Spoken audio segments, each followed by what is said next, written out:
Praise lord. దేవుని వాక్యం నుండి 16వ కీర్తన 11వ వచనం చదువుకుందాం.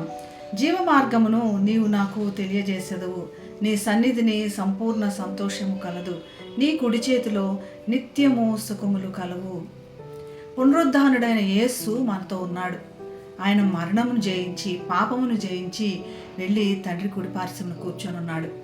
ఇటువంటి విధంగా మన తోడుగా మన ధైర్యంగా ఉన్న యేసు సాతాను వచ్చి మన మీద ఎటువంటి పాపారోపణ చేసినా కూడా అది చెల్లదు అన్నంత విధంగా గొప్ప కార్యములు జరిగించాడు.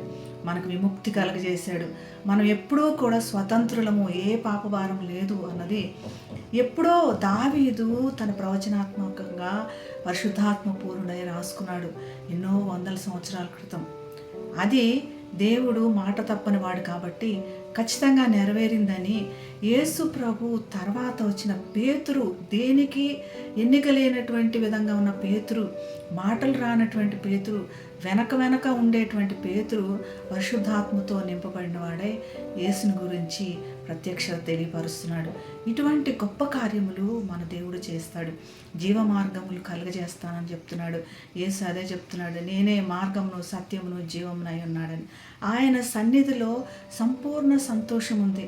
ఆయన సన్నిధిలో మనం గడుపుతున్నప్పుడు ఇప్పుడు నిత్యము సంతోషమే.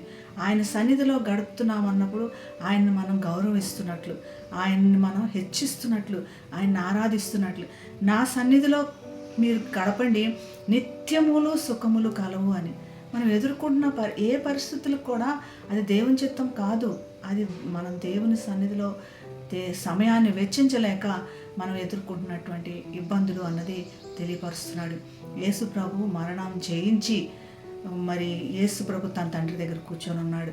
మన కోసమై రాత్యమును సిద్ధపరుస్తున్నాడు.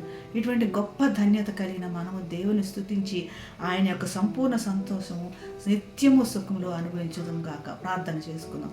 పరిశుద్ధుడు అయిన యేసయ్య ప్రభా, నువ్వు మా కోసం చేసిన ప్రణాళిక ఎంతో విలువైనది ప్రభు, ఎంతో గొప్పది నాయన.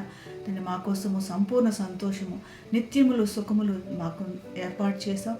మా కోసం నిత్యరాజ్యము సిద్ధం చేసినందుకు నీ కృతజ్ఞతలు చెల్లిస్తూ యేసు నామమున ప్రార్థిస్తున్నాం తండ్రి.